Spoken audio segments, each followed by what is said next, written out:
So आज आम्ही Godavari public school मध्ये आलेलो आहे.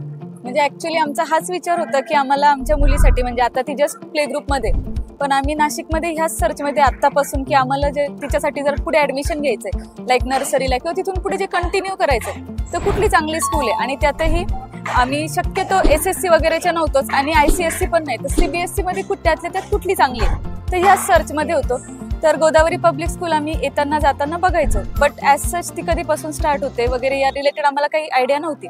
मग सोशल मीडियावरती आम्ही 2-4 दिवस आधीपर्यंत इन्स्टावरतीच बघितलं, ॲड होती आणि त्याच्या रिलेटेड तिथे गुगल फॉर्म वगैरे पण होता की फ्री रजिस्ट्रेशन वगैरे आहे तुम्हाला आणि तुम्ही येऊन स्कूलचं सगळं जे काय असेल इन्फॉर्मेशन ती इन डिटेल घेऊ शकता.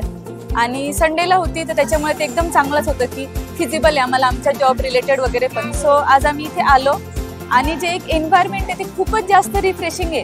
आणि सगळ्यात इम्पॉर्टंट एंट्री केल्यानंतर आम्हाला जे वाटलं ते म्हणजे यांचं ग्राउंड.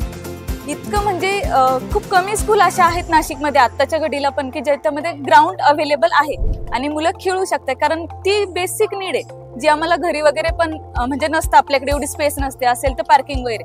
सो तिथून आम्हाला जी आमची पॉझिटिव्हिटी स्टार्ट झाली की अरे हे आहे. सेकंड थिंग, एंट्री केल्यानंतर पण स्टाफचा जो अप्रोच होता किंवा वेलकम वगैरे जे केलं गेलं तेही खूप छान होतं, कारण बेसिक आपण लहान मुलांच्या दृष्टीने हेच बघतो की स्टाफ कसा आहे, त्यांची कशी केअर घेऊ शकते. सो तेही एक चांगली म्हणजे खूप हॉस्पिटॅलिटी खूप छान मेंटेन केली त्यांनी. नेक्स्ट जे होतं पॅरेंटिंग सेशन, तेही खूप इन्फॉर्मेटिव्ह होतं आणि मॅजिक शो वगैरे ज्याच्यामध्ये मुलांनी खूप जास्त एन्जॉय केले. सो आमचं ओव्हरऑल जे काही इथे आम्हाला बेसिक म्हणजे जे काही बघितलं आम्ही खूप छान वाटलंय. आणि आम्ही नक्कीच इराचं म्हणजे आमच्या मुलीचं ॲडमिशन इथं करण्या रिलेटेड अजूनही त्यांच्या स्टाफकडून वगैरे इन्फॉर्मेशन घेऊ आणि खूप छान वाटले आज आम्हाला इथे येऊन.